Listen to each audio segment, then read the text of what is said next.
എല്ലാവർക്കും നമസ്കാരം. ഞാൻ ശില്പ. എല്ലാവരും അറിഞ്ഞു കാണും അല്ലേ, ദേവസ്വം ബോർഡ് വിജ്ഞാപനം വന്ന വിവരം. ഏകദേശം 445 വേക്കൻസി റിപ്പോർട്ട് ചെയ്തുകൊണ്ടാണ് ഒരുപാട് തസ്തികകളിലേക്ക് ഇപ്പോൾ നോട്ടിഫിക്കേഷൻ വന്നിരിക്കുന്നത്.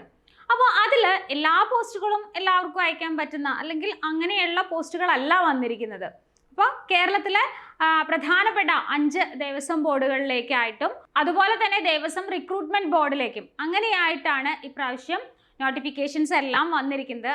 ആ ഒരു നോട്ടിഫിക്കേഷനിൽ തന്നെ ഇൻസ്ട്രുമെന്റ് വായിക്കുന്ന ആൾക്കാരുടെ വേക്കൻസി കൂടി വന്നിട്ടുണ്ട്. നാഗസ്വരം അങ്ങനെയൊക്കെയുള്ള വേക്കൻസികൾ കൂടി വന്നിട്ടുണ്ട്.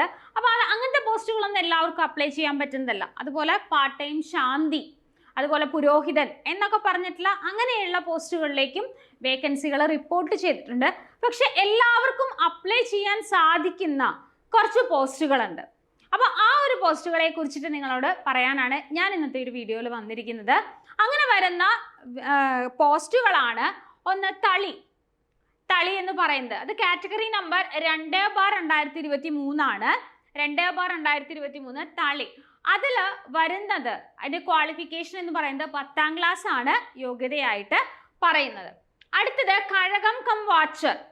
അത് വരുന്ന കാറ്റഗറി നമ്പർ 3/2023 ആണ്. അതിനും ക്വാളിഫിക്കേഷൻ പറയുന്നത് 10ാം ക്ലാസ് ആണ് ക്വാളിഫിക്കേഷൻ ആയിട്ട് പറയുന്നത്, അല്ലെങ്കിൽ തത്തുല്യമായിട്ടുള്ള യോഗ്യതയാണ് പറയുന്നത്. പിന്നെ വരുന്നത് ക്ലർക്ക് കം കാഷ്യർ. അത് ക്ലർക്ക് കം കാഷ്യർ എന്ന് പറഞ്ഞിട്ടുള്ള പോസ്റ്റിലേക്കാണ് വരുന്നത്. അത് സ്കെയിൽ ഓഫ് പേ നല്ല വ്യത്യാസമുണ്ട്. 75,000 വരെയാണ് അതിൻ്റെ സ്കെയിൽ ഓഫ് പേ നിൽക്കുന്നത്. അപ്പോൾ അതുപോലെ തന്നെ അതിൻ്റെ ക്വാളിഫിക്കേഷനും വ്യത്യാസമുണ്ട്. ഡിഗ്രിയാണ് അതിൻ്റെ ക്വാളിഫിക്കേഷനായിട്ട് പറഞ്ഞിരിക്കുന്നത്. അപ്പോൾ ക്ലർക്കം കാഷ്യർ കാറ്റഗറി നമ്പർ വരുന്നത് 20/2023 ആണ്. അതിൻ്റെ യോഗ്യത ഡിഗ്രിയാണ് പാസ്സാവേണ്ടത്. അടുത്തതാണ് ഓഫീസ് അറ്റൻഡൻറ്റ്. അപ്പം നമുക്കറിയാം കേരള PSC ആയാലും ഓഫീസ് അറ്റൻഡൻറ്റ് ആ ഒരു പോസ്റ്റിലേക്ക് വിളിക്കുമ്പോൾ യോഗ്യത എന്ന് പറയുന്നത് ഡിഗ്രി പാസ്സാകാൻ പാടില്ല എന്ന് കറക്റ്റായിട്ട് പറയുന്നുണ്ട് അല്ലേ. 10ാം ക്ലാസ് യോഗ്യത എന്നൊക്കെ പറയുമ്പോൾ ഡിഗ്രി പാസ്സാവാൻ പാടില്ല എന്ന് പറയുന്നുണ്ട്. അതുപോലെ തന്നെയാണ് ഇവിടെയും പറഞ്ഞിരിക്കുന്നത്. ഓഫീസ് അറ്റൻഡൻറ്റ് കാറ്റഗറി നമ്പർ 22/2023 യോഗ്യത 10ാം ക്ലാസ്, പക്ഷേ ബിരുദം കംപ്ലീറ്റ് അല്ലെങ്കിൽ ബിരുദധാരി ആകാൻ പാടില്ല എന്ന് വ്യക്തമായിട്ട് പറയുന്നുണ്ട്. അപ്പോൾ ഇത്രയും പോസ്റ്റുകളാണ് എല്ലാവർക്കും അപ്ലൈ ചെയ്യാൻ പറ്റുന്നത്. അതിൽ തളിയും അതുപോലെ തന്നെ കഴകം കം വാച്ചറും നല്ല വേക്കൻസികൾ ഉള്ളതാണ്. 100ൽ കൂടുതൽ വേക്കൻസികൾ റിപ്പോർട്ട് ചെയ്തിട്ടുള്ളതാണ് തളിയും കഴകവും ഒക്കെ. അത് നല്ല ഒരു പോസ്റ്റിലേക്കാണ് ഇപ്പോൾ വിജ്ഞാപനം വന്നിരിക്കുന്നത്. നല്ല രീതിയിൽ പഠിച്ചാൽ നമുക്ക് ലഭിക്കാവുന്ന ഒരു ജോലി കൂടിയാണ്. അപ്പോൾ ഇതിൻ്റെ പുതിയ ബാച്ച് നമ്മൾ ആരംഭിച്ചിട്ടുണ്ട് കോമ്പറ്റേറ്റീവ് ക്രാക്കറിൽ. അപ്പോൾ അപ്ലൈ ചെയ്യേണ്ട ഡേറ്റ് ഒന്നും കഴിഞ്ഞിട്ടില്ല കേട്ടോ. ഈ വരുന്ന നവംബർ 9 വരെ അപേക്ഷിക്കാവുന്നതാണ്. അപേക്ഷിക്കാത്തവർ എത്രയും പെട്ടെന്ന് തന്നെ അപേക്ഷിക്കാം. അപ്പോൾ ഇതെങ്ങനെ അപേക്ഷിക്കാം? അപേക്ഷിക്കുക എന്ന് പറയുന്നത് PSC പ്രൊഫൈൽ വഴി അല്ല നമ്മൾ അപേക്ഷിക്കേണ്ടത്. ഇത് PSC വിജ്ഞാപനമല്ല. ഇത് ദേവസ്വം ബോർഡ് റിക്രൂട്ട്മെന്റിന്റെ അല്ലെങ്കിൽ ദേവസ്വം റിക്രൂട്ട്മെന്റ് ബോർഡിന്റെ കീഴിൽ വരുന്ന വിജ്ഞാപനങ്ങളായതുകൊണ്ട് തന്നെ അതിന് വേറെ പോർട്ടലാണ്. അതുവഴിയാണ് നമ്മൾ അപേക്ഷകൾ സമർപ്പിക്കേണ്ടത്. അപ്പം നിങ്ങൾ എന്ത് ചെയ്യണം? PSC അല്ലാത്തത് കൊണ്ട് തന്നെ വേറെ രീതിയിലാണ് നമ്മൾ അപേക്ഷ സമർപ്പിക്കേണ്ടത്. അപ്പം അതിന് വേണ്ടിയിട്ട് കേരള ദേവസ്വം റിക്രൂട്ട്മെന്റ് ബോർഡിന്റെ കണ്ടോ KDRB അതിൻ്റെ തന്നെ ഒരു പോർട്ടലാണ് റിക്രൂട്ട്മെന്റ് മാനേജ്മെന്റ് സിസ്റ്റം ദേവജാലിക. ഈ ഒരു പോർട്ടൽ വഴിയാണ് നമ്മൾ അപ്ലൈ ചെയ്യേണ്ടത്. ഓൾറെഡി നിങ്ങൾക്ക് പ്രൊഫൈൽ ഉള്ളവരാണ് എങ്കിൽ എന്ത് ചെയ്യുക? ഈ ഒരു പ്രൊഫൈൽ നിങ്ങളുടെ എക്സിസ്റ്റിംഗ് പ്രൊഫൈൽ യൂസ് ചെയ്തിട്ട് അപ്ലൈ ചെയ്യുക. പക്ഷെ ഫീ അടയ്ക്കണം. ആ കാര്യം നിങ്ങൾ ശ്രദ്ധിക്കണം. അതെങ്ങനെയാണ് ഫീ അടയ്ക്കേണ്ട ഡീറ്റെയിൽസ് എല്ലാം തന്നെ ആ പേജുകളിൽ കൃത്യമായിട്ട് കൊടുത്തിട്ടുണ്ട്. കൃത്യമായി അത് വായിച്ചുകൊണ്ട് വേണം നിങ്ങളത് ഫില്ല് ചെയ്ത് പോകാനായിട്ട്. അപ്പോൾ ശ്രദ്ധിക്കേണ്ട ഒരേ ഒരു കാര്യം, PSC പ്രൊഫൈൽ വഴിയല്ല ഇത് അപ്ലൈ ചെയ്യേണ്ടത്. ഇതിന് വേറൊരു പോർട്ടലാണ്. ആ പോർട്ടലിൻ്റെ പേരാണ് ദേവജാലിക. ചിലപ്പോൾ ദേവജാലിക എന്ന് അടിച്ചു കൊടുത്താൽ വരുന്നുണ്ടാവില്ല. അപ്പോൾ അങ്ങനെ നിങ്ങൾ എന്ത് ചെയ്യണം? KDRB റിക്രൂട്ട്മെൻറ്റ് അങ്ങനെ അടിച്ചു കൊടുത്ത് ദേവജാലിക കൊടുത്ത് അല്ലെങ്കിൽ KDRBയുടെ ആ വെബ്സൈറ്റിൽ ചെന്ന് കഴിഞ്ഞാൽ അതിൻ്റെ ഹോം പേജ് ഉണ്ടല്ലോ, അവിടെ ചെന്ന് കഴിഞ്ഞാൽ നിങ്ങൾക്ക് ഈ ഒരു ദേവജാലികയുടെ ലോഗിൻ ലിങ്ക് നിങ്ങൾക്ക് അവിടെ കിട്ടുന്നതായിരിക്കും. അതിലേക്ക് നിങ്ങൾ പോകുക. അപ്പോൾ ഇങ്ങനെ ഒരു പേജ് വരും. ഓൾറെഡി പ്രൊഫൈൽ ക്രിയേറ്റ് ചെയ്തവരാണ് എങ്കിൽ നിങ്ങൾ ഇത് യൂസ് ചെയ്യുക. അല്ല എങ്കിൽ താഴെ കണ്ടോ ന്യൂ യൂസർ രജിസ്ട്രേഷൻ, അതുവഴി നിങ്ങൾ ക്ലിക്ക് ചെയ്യുക. എന്നിട്ട് പുതിയതായിട്ട് യൂസർ നെയിമും പാസ്വേഡും ഒക്കെ രജിസ്റ്റർ ചെയ്ത് നിങ്ങൾക്ക് വാലിഡ് ആയിട്ടുള്ള ഫോൺ നമ്പറും മെയിൽ ഐ ഡിയൊക്കെ കൊടുത്ത് നിങ്ങളൊരു പുതിയ പ്രൊഫൈൽ രജിസ്റ്റർ ചെയ്യാം. അപ്പോൾ അവിടെ പുതിയ പ്രൊഫൈൽ രജിസ്റ്റർ ചെയ്യുമ്പോൾ നമ്മൾ നമ്മുടെ ഡീറ്റെയിൽസ് എല്ലാം തന്നെ കൊടുക്കേണ്ടതായിട്ടുണ്ട്. ഒരു PSC പ്രൊഫൈൽ ക്രിയേറ്റ് ചെയ്യുന്ന പോലെ തന്നെ വളരെ വ്യക്തമായി ഓരോ കാര്യങ്ങളും വായിച്ചുകൊണ്ട് ഓരോ വിൻഡോ വരുമ്പോഴും ഓരോ കാര്യങ്ങളും അതിലെന്താണ് പറഞ്ഞിരിക്കുന്നതെന്ന് കൃത്യമായി വായിച്ചിട്ട് വേണം നിങ്ങളത് ഫില്ല് ചെയ്ത് കൊടുക്കാനായിട്ട്. അപ്പം നമ്മൾ അങ്ങനെ ഫില്ല് ചെയ്യുമ്പോൾ അവിടെ രജിസ്റ്റർ ചെയ്യണം ആദ്യം തന്നെ. അത് കഴിഞ്ഞ് ഫോട്ടോയും സിഗ്നേച്ചറും, അത് വളരെ ഇമ്പോർട്ടൻ്റ് ആണ്. ഫോട്ടോയുടെ സൈസൊക്കെ കറക്റ്റായിട്ട് പറയുന്നുണ്ട്. ആ കറക്റ്റ് സൈസിൽ അതല്ലെങ്കിൽ തന്നെ നമുക്ക് അവിടെ വെച്ച് തന്നെ അത് ട്രിം ചെയ്ത് നമുക്കത് കയറ്റാനൊക്കെ പറ്റും. അപ്പം അത് നിങ്ങൾ കറക്റ്റ് ആ സൈസ് വിഡ്ത്തും ലെങ്ത്തും അതുപോലെ അതിൻ്റെ സൈസൊക്കെ കറക്റ്റായിട്ട് നോക്കിയിട്ട് ഫോട്ടോയും സിഗ്നേച്ചറും അപ്ലോഡ് ചെയ്യണം. അതുപോലെ തന്നെ നിങ്ങൾ കൊടുക്കുന്ന ഫോൺ നമ്പർ, നിങ്ങളുടെ ഫോൺ നമ്പർ കൊടുക്കുമ്പോൾ അത് വാലിഡ് ആയിട്ടുള്ള നമ്പർ കൊടുക്കണം. വല്ലപ്പോഴും ഉപയോഗിക്കുന്ന ഫോൺ നമ്പർ ഒന്നും അവിടെ കൊടുക്കാതിരിക്കുക. നമ്മൾ സ്ഥിരമായി ഉപയോഗിക്കുന്ന നമ്പർ കൊടുക്കുക. അതുപോലെ മെയിൽ ഐ ഡി കൊടുക്കുമ്പോഴും പ്രോപ്പർ ആയിട്ടുള്ള മെയിൽ ഐ ഡി, നിങ്ങൾ ചെക്ക് ചെയ്യാൻ സാധ്യതയുള്ള മെയിൽ ഐ ഡി മാത്രം കൊടുക്കുക. അതുപോലെ ക്വാളിഫിക്കേഷൻ നിങ്ങൾ കറക്റ്റായിട്ട് അപ്ലോഡ് ചെയ്യുക. എന്നാൽ മാത്രമാണ് നമുക്ക് ക്വാളിഫൈഡ് ആണെങ്കിൽ അപ്ലൈ ചെയ്യാനായിട്ട് പറ്റുള്ളൂ. അതുപോലെ എക്സ്പീരിയൻസ് ഒക്കെ ഉണ്ടെന്നുണ്ടെങ്കിൽ അത് കറക്റ്റായിട്ട് കൊടുക്കുക. വെയിറ്റേജും പ്രിഫറൻസ് ഒക്കെ ഉണ്ടെങ്കിൽ അത് കൊടുക്കുക. അതുപോലെ നിങ്ങൾ കൊടുക്കേണ്ടത് ID കാർഡ് ഡീറ്റെയിൽസ് അല്ലേ, അതും വാലിഡ് ആയിട്ടുള്ളത് കൊടുക്കുക. വോട്ടേഴ്സ് ID യോ ആധാർ കാർഡോ പാൻ കാർഡോ അത് എന്താണോ നിങ്ങൾ കൊടുക്കുന്നത്, അതേതാണോ അവിടെ പറയുന്നത്, ആ കാര്യങ്ങൾ കൃത്യമായിട്ട് നിങ്ങൾ കൊടുക്കണം. അപ്പം നിങ്ങൾ ആദ്യമായിട്ടാണ് നിങ്ങൾ രജിസ്റ്റർ ചെയ്യുന്നത് എങ്കിൽ നിങ്ങൾ എന്ത് ചെയ്യണം, നിങ്ങളുടെ എല്ലാ ഡീറ്റെയിൽസും കയ്യിൽ വെച്ചിട്ട് വേണം ഇതൊന്ന് ഫില്ല് ചെയ്യാനായിട്ട്. അപ്പോൾ അതെല്ലാം ആദ്യം നിങ്ങൾ വേണ്ട കാര്യങ്ങൾ എന്തൊക്കെയാണെന്ന് മനസ്സിലാക്കുക. അപ്പോൾ ഫോട്ടോ, പാസ്പോർട്ട് സൈസ് ഫോട്ടോ വേണം, അതുപോലെ സിഗ്നേച്ചർ വേണം, ദെൻ വാലിഡ് ആയിട്ടുള്ള ഫോൺ നമ്പറും മെയിൽ ഐ ഡിയും അതൊക്കെ നിങ്ങളുടെ കയ്യിലുണ്ടായിരിക്കണം. ദെൻ ക്വാളിഫിക്കേഷനും അതിൻ്റെ പെർസെൻറ്റേജ് മാർക്ക് അങ്ങനത്തെ കാര്യങ്ങളെല്ലാം തന്നെ. ദെൻ എക്സ്പീരിയൻസ് ഉണ്ടെങ്കിൽ ആ എക്സ്പീരിയൻസ് എന്താണ്, അതിൻ്റെ ഡീറ്റെയിൽസ് അല്ലേ, ഡേറ്റ് ഇന്ന ഡേ മുതൽ ഇന്ന ഡേ വരെയുള്ള എക്സ്പീരിയൻസ് ആയിരിക്കുമല്ലോ, അപ്പോൾ ആ ഡേറ്റ് ഒക്കെ ഒന്ന് നോക്കി വെക്കുക. അത് കഴിഞ്ഞിട്ട് വെയിറ്റേജ് ഉണ്ടെങ്കിൽ അത് എന്തിനുള്ളതാണ്, എത്ര മാർക്കാണ്, അങ്ങനത്തെ കാര്യങ്ങളൊക്കെ ഒന്ന് മനസ്സിലാക്കുക. ദെൻ വാലിഡ് ആയിട്ടുള്ള ID പ്രൂഫുകൾ കയ്യിൽ വെക്കുക. എന്നിട്ട് വേണം നിങ്ങളിതൊരു ഫില്ല് ചെയ്യാനായിട്ട്. ശ്രദ്ധിക്കുക, വൺസ് ഫില്ല് ചെയ്ത് കഴിഞ്ഞാൽ ആ ഫോൺ നമ്പറിലേക്കായിരിക്കും നിങ്ങൾക്ക് OTP ഒക്കെ വരിക അല്ലേ, അത് വെരിഫൈ ചെയ്യാനായിട്ടുള്ള OTP. അപ്പം നിങ്ങളുടെ കയ്യിലുള്ള ഫോൺ നമ്പറിലേക്ക് കൊടുക്കുക.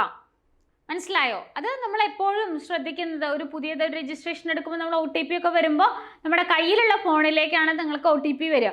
അപ്പോൾ അങ്ങനെ കറക്റ്റായിട്ട് അത് ഫില്ല് ചെയ്ത് കഴിഞ്ഞാൽ ദെൻ പിന്നെ നിങ്ങൾക്ക് ഈ ഒരു പോസ്റ്റുകളിലേക്ക് അപ്ലൈ ചെയ്യാനായിട്ട് സാധിക്കും. അപ്പോൾ ഇതിന് PSC പ്രൊഫൈൽ വഴി അല്ലാത്തത് കൊണ്ട് തന്നെ ഇതിന് രജിസ്ട്രേഷൻ ഫീ ഉണ്ട്. ആ രജിസ്ട്രേഷൻ ഫീ എത്രയാണോ, ഓരോ പോസ്റ്റിനും ഓരോ എമൗണ്ട് ആണ്. ആ എമൗണ്ട് എത്രയാണെന്ന് വെച്ച് കഴിഞ്ഞാൽ ഫീ അടച്ചു കഴിഞ്ഞ് ബാക്കി ഡീറ്റെയിൽസ് പ്രൊസീഡ് ചെയ്ത് കഴിഞ്ഞാൽ നിങ്ങൾക്ക് അപ്ലിക്കേഷൻ കംപ്ലീറ്റ് ആവും. അപ്പോൾ അപ്ലൈ ചെയ്യാനുള്ള അവസാന തീയതി എന്ന് പറയുന്നത് November 9 ആണ്. അതിന് മുൻപ് ഈ പ്രോസസ്സ് എല്ലാം കംപ്ലീറ്റ് ആയിരിക്കണം. ജസ്റ്റ് രജിസ്റ്റർ ചെയ്ത് വെക്കുക അത് മാത്രമല്ല, മനസ്സിലായോ? ഫോട്ടോയും സിഗ്നേച്ചറും അപ്ലോഡ് ചെയ്തു, ബാക്കി ഡീറ്റെയിൽസ് എല്ലാം പിന്നെ കൊടുക്കുക, അങ്ങനെയല്ല. നിങ്ങളത് കംപ്ലീറ്റ് ആയിട്ട് ചെയ്ത് വെക്കേണ്ടത് എന്നാണ്, ഈ November 9 മുൻപായിട്ട് കംപ്ലീറ്റ് ആപ്ലിക്കേഷൻ കൊടുത്തിരിക്കണം. അത് നിങ്ങൾ ശ്രദ്ധിക്കണം. അപ്പോൾ ഇത്രയും കാര്യമാണ് നിങ്ങൾ അപ്ലൈ ചെയ്യുമ്പോൾ ശ്രദ്ധിക്കേണ്ടത്. അപ്പോൾ നമ്മൾ നേരത്തെ പറഞ്ഞു തളി, കഴകം ഇങ്ങനെയൊക്കെയുള്ള പോസ്റ്റുകളെ കുറിച്ച് പറഞ്ഞു. അപ്പോൾ 10ാം ക്ലാസ് യോഗ്യതയാണ് അവിടെ വരുന്നത്. അപ്പോൾ ഇതിനു മുൻപ് നടന്ന കഴകം എന്ന് പറയുന്ന ആ ഒരു പോസ്റ്റിലേക്ക് തന്നെ ഇവിടെ വരുന്ന കഴകം കം വാച്ചറാണ്. കഴകം പോസ്റ്റിലേക്ക് തന്നെ പരീക്ഷ നടന്നു കഴിഞ്ഞപ്പോൾ അവിടെ വന്ന ടോപ്പിക്കുകൾ എന്ന് പറയുന്നത് GK ഉണ്ടായിരുന്നു, മാത്സ് ഉണ്ടായിരുന്നു, സയൻസ് ഉണ്ടായിരുന്നു. പിന്നെ എല്ലാ പരീക്ഷകൾക്കും ദേവസ്വം ബോർഡുമായിട്ട് ബന്ധപ്പെട്ട് അല്ലെങ്കിൽ ദേവസ്വം റിക്രൂട്ട്മെന്റ് ബോർഡ് നടത്തുന്ന എല്ലാ പരീക്ഷകൾക്കും കോമൺ ആയിട്ട് ഒരു ടോപ്പിക് ഉണ്ട് അല്ലേ. അതേതാണ്? ക്ഷേത്ര മര്യാദകൾ എന്നൊക്കെ പറയുന്ന, അതെ, ക്ഷേത്ര പരിജ്ഞാനം, ഹൈന്ദവ സംസ്കാരം, വിവിധ ദേവസ്വങ്ങൾ, ഇങ്ങനെ പറയുന്ന ഒരു 20 മാർക്കോളം വരുന്ന ഒരു ടോപ്പിക് ഉണ്ട്. എത്രത്തോളം ക്ലിയർ ആണെന്ന് അറിയില്ല, ഞാൻ വായിച്ചു തരാം. അപ്പം ഇത് എല്ലാ പരീക്ഷകൾക്കും കോമൺ ആണ്. LDC ആയിക്കോട്ടെ, കഴകം ആയിക്കോട്ടെ, തളി ആയിക്കോട്ടെ, ഇങ്ങനെയുള്ള എല്ലാ പോസ്റ്റുകളിലേക്കും OA ആയിക്കോട്ടെ ഏതൊരു പോസ്റ്റിനേക്കും എന്താണ് ഈ ഒരു ടോപ്പിക്ക് കോമൺ ആയിട്ടുള്ളതാണ്. അപ്പോൾ ഇത് പഠിച്ചു കഴിഞ്ഞാൽ 20 മാർക്കിനുള്ള ക്വസ്റ്റ്യൻസിന്റെ ആൻസേഴ്സ് നമുക്ക് ഇവിടുന്ന് കിട്ടും. അത് എല്ലാ പരീക്ഷയ്ക്കും ഉപകാരപ്പെടുന്നതാണ്. പിന്നെ ബാക്കി ടോപ്പിക്കുകളെല്ലാം കുറച്ച് വ്യത്യാസത്തിലാണ് എവിടെ വരുന്നത്, ബാക്കി പോസ്റ്റുകളിലേക്ക് വരുന്നത്.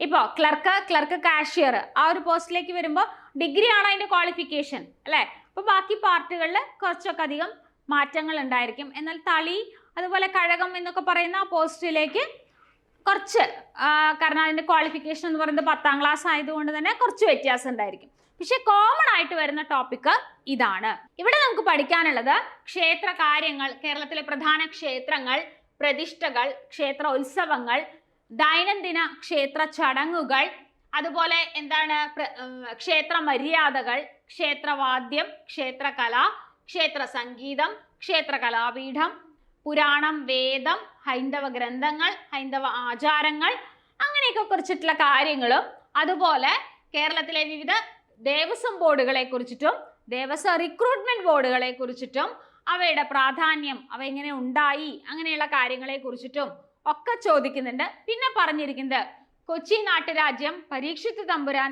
കേരളവർമ്മ, ശക്തൻ തമ്പുരാൻ, ജന്മി ഭൂപ്രഭു വ്യവസ്ഥകൾക്കെതിരെ ശക്തൻ തമ്പുരാൻ കൈകൊണ്ട നടപടികൾ, അത് റവന്യൂ വകുപ്പിന്റെ ശാക്തീകരണം അല്ലെ. നമ്മൾ കേരള ഹിസ്റ്ററി ഒക്കെ പഠിക്കുമ്പോൾ പഠിക്കുന്നതാണ്.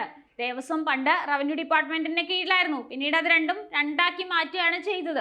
കേരള ഹിസ്റ്ററിയിൽ നമ്മൾ പറയുന്നതാണ് തിരുവിതാംകൂർ ദേവസ്വം ഒക്കെ പഠിക്കുമ്പോൾ. അപ്പൊ ആദ്യകാലങ്ങളിൽ അപ്പൊ ഇവിടെ പ്രത്യേകം എടുത്തു പറയുന്നുണ്ട്, കൊച്ചി നാട്ടുരാജ്യവുമായിട്ട് ബന്ധപ്പെട്ട കാര്യങ്ങളാണ് ഇവിടെ പറയുന്നത്. അതില് റവന്യൂ വകുപ്പിന്റെ ശാക്തീകരണത്തെ കുറിച്ചിട്ടും കാർഷിക വാണിജ്യ മേഖലകളിലെ പുരോഗതിയും കൊച്ചി ലെജിസ്ലേറ്റീവ് അസംബ്ലിയെ കുറിച്ചിട്ടും ആദ്യ ജനകീയ മന്ത്രിസഭയും മന്ത്രിമാരെ കുറിച്ചിട്ടും കൊച്ചി രാജ്യപ്രജാമണ്ഡലത്തിനെ കുറിച്ചിട്ടും തിരുവിതാംകൂർ കൊച്ചി സംസ്ഥാന രൂപീകരണത്തെ കുറിച്ചിട്ടൊക്കെ കൃത്യമായിട്ട് പറയുന്നുണ്ട്. അപ്പോൾ തിരുവിതാംകൂർ ദേവസ്വത്തിലേക്കാണ് വിളിക്കുന്നത് എങ്കിൽ ഈ ഒരു ഭാഗത്ത് കുറച്ചുകൂടെ കൂടുതലായിട്ട് ആരെ കുറിച്ച് വരും, തിരുവിതാംകൂർ രാജാക്കന്മാരെ കുറിച്ചിട്ടും അവരുടെ ഭരണപരിഷ്കാരങ്ങളെ കുറിച്ചിട്ടുള്ള ഭാഗങ്ങളായിരിക്കും. അത് കുറച്ച് ടോപ്പിക്ക് വേരി ചെയ്തുകൊണ്ടേയിരിക്കും ഈ ഒരു പോർഷനിൽ വരുന്ന കാര്യങ്ങൾ. പക്ഷെ ആദ്യത്തെ പാരഗ്രാഫിൽ വരുന്ന അതേ ആ ഒരു ടോപ്പിക്ക് എല്ലാത്തിനും കോമൺ ആയിരിക്കും. മനസ്സിലായോ? അപ്പൊ ഇവിടെ പഠിച്ചാൽ തന്നെ എന്താണ് നല്ല രീതിയിൽ മാർക്ക് സ്കോർ ചെയ്യാനായിട്ട് പറ്റും. ബാക്കി ഭാഗങ്ങൾ എന്ന് പറയുന്നത് സാധാരണ നിങ്ങൾ എല്ലാവരും തന്നെ ഒരു PSC പരീക്ഷയ്ക്ക് പ്രിപ്പയർ ചെയ്യുന്ന ആൾക്കാരായിരിക്കും അല്ലെ. അപ്പൊ അങ്ങനെയുള്ള ആൾക്കാർക്ക് അവിടെ പഠിക്കുന്ന കുറേ ടോപ്പിക്കുകൾ ഇവിടെ ഹെൽപ്ഫുൾ ആണ്. പക്ഷെ നമ്മൾ എല്ലാ പരീക്ഷകൾക്കും പറയുന്ന പോലെ സ്പെഷ്യൽ ടോപ്പിക്ക് അവിടെ വരുന്നത് ഈ ഒരു ഭാഗം മാത്രമാണ്. അത് ഓരോ ദേവസ്വങ്ങൾക്ക് അനുസരിച്ചിട്ട് കുറച്ച് ഭാഗങ്ങൾ വ്യത്യാസം ഉണ്ടാവും. ചെറിയ ടോപ്പിക്കിൽ വ്യത്യാസങ്ങൾ മാറിക്കൊണ്ടിരിക്കും. അപ്പോൾ മലബാർ ദേവസ്വത്തിലേക്ക്, അതുപോലെ തിരുവിതാംകൂർ ദേവസ്വത്തിലേക്ക്, പിന്നെ കൊച്ചി ദേവസ്വത്തിലേക്ക്, പിന്നെ കൂടൽമാണിക്യം, ഗുരുവായൂർ, അങ്ങനെയൊക്കെ വരുമ്പോൾ ചെറിയ രീതിയിലുള്ള ക്വസ്റ്റ്യൻസിൽ ചെറിയ രീതിയിലുള്ള വ്യത്യാസങ്ങളെ വരാൻ സാധ്യതയുള്ളൂ. അപ്പോൾ ഇങ്ങനെയാണ് നമ്മൾ അപ്ലൈ ചെയ്തിട്ട് ഈ ഒരു പരീക്ഷയ്ക്ക് വേണ്ടിയിട്ട് പ്രിപ്പയർ ചെയ്യേണ്ടത്. അപ്പോൾ അവിടെ ഇമ്പോർട്ടൻ്റ് ആയിട്ടുള്ള ഒരു ഭാഗം എന്ന് പറയുന്നത് ഇതാണ്. മനസ്സിലായോ? അപ്പോൾ എല്ലാവരും അപ്ലൈ ചെയ്താൽ മാത്രം പോരാ അല്ലേ. നല്ലൊരു പോസ്റ്റിലേക്കാണ് ഇപ്പോൾ ഒരു നോട്ടിഫിക്കേഷൻ വന്നിരിക്കുന്നത്. നല്ല രീതിയിൽ വേക്കൻസിയും ഉണ്ട്. 135, 119 ആ ഒരു എണ്ണത്തിലൊക്കെയാണ് വേക്കൻസി റിപ്പോർട്ട് ചെയ്തിരിക്കുന്നത്. അപ്പോൾ ഇത്രയും വേക്കൻസി ഉള്ളത് കൊണ്ട് തന്നെ നല്ല രീതിയിൽ പഠിച്ചാൽ നിങ്ങൾക്ക് എന്തായാലും ജോലി കിട്ടാൻ സാധ്യതയുള്ളതാണ്. അപ്പോൾ പഠിക്കുന്നതിനോടൊപ്പം തന്നെ ഇനിയും കുറേ പേർക്കൊക്കെ സംശയം ഉണ്ടാവും, ദേവസ്വം ബോർഡിൽ എങ്ങനെയാണ് അപ്ലൈ ചെയ്യുമ്പോൾ ഇനിയും ശ്രദ്ധിക്കേണ്ട കാര്യങ്ങൾ എന്തൊക്കെയാണ്, എന്തൊക്കെ ഭാഗങ്ങളാണ് കൂടുതൽ ഊന്നൽ നൽകി പഠിക്കേണ്ടത്, എന്താണ് ഇതിൻ്റെ ബെനിഫിറ്റ് അല്ലേ, ഈ ഒരു പോസ്റ്റിൽ മുന്നോട്ട് പോകുമ്പോൾ ഈ ഒരു ജോലി കിട്ടിക്കഴിഞ്ഞാൽ ഇതിൻ്റെ പ്രൊമോഷൻ സാധ്യതകൾ എന്തൊക്കെയാണ്, അപ്പോൾ അങ്ങനെയുള്ള കാര്യങ്ങളും ഏതൊക്കെ ക്ഷേത്രങ്ങളാണ് എവിടേക്കാണ് ഉൾപ്പെടുന്നത്, അങ്ങനെ ഒരുപാട് സംശയങ്ങൾ വീണ്ടും ഉണ്ടായിരിക്കും. അപ്പോൾ അങ്ങനെ നിങ്ങളുടെ ഈ ഒരു സംശയം ക്ലിയർ ചെയ്യാനായിട്ട് നവംബർ 1-ാം തീയതി ഒരു ഫ്രീ ക്ലാസ്സുമായിട്ട് വരുന്നുണ്ട് ഞങ്ങൾ. അപ്പോൾ ആ ഒരു ക്ലാസ്സിൽ ജോയിൻ ചെയ്യാനായിട്ട് താഴെ കാണുന്ന ലിങ്കിൽ രജിസ്റ്റർ ചെയ്യുക. ഡിസ്ക്രിപ്ഷനിലെ ലിങ്ക് ഉണ്ടായിരിക്കും. അപ്പോൾ രജിസ്റ്റർ ചെയ്യാം. പിന്നെ നിങ്ങൾ ശ്രദ്ധിക്കേണ്ട ഒരു കാര്യം, CCയിൽ ഇപ്പോൾ ബിഗ് ഡേ ആണ് അല്ലേ. ആ ബിഗ് ഡേയിൽ നിങ്ങൾക്ക് ഒരുപാട് ഓഫറുകളുമായിട്ട് ഞങ്ങൾ വരുന്നുണ്ട്. അതിനോടൊപ്പം തന്നെ നല്ലൊരു തുടക്കത്തിന് നല്ലൊരു സമയമാണ് ഈ ഒരു വിദ്യാരംഭം എന്ന് പറയുന്നത്. നല്ല ലക്ഷ്യങ്ങൾ മുന്നിൽ കണ്ടുകൊണ്ട് നിങ്ങൾ എല്ലാവരും പഠിച്ചു തുടങ്ങുക. അങ്ങനെ പഠിച്ചു മുന്നേറുമ്പോൾ CC നിങ്ങളോടൊപ്പം എന്നും ഉണ്ടായിരിക്കും. അപ്പോൾ ഓഫറുകളും ജോലി സാധ്യതകളും അവസാനിക്കുന്നില്ല. CC നിങ്ങളോടൊപ്പം തന്നെ ഉണ്ടായിരിക്കും. അപ്പോൾ അടുത്തൊരു ക്ലാസ്സിൽ കാണാം. താങ്ക്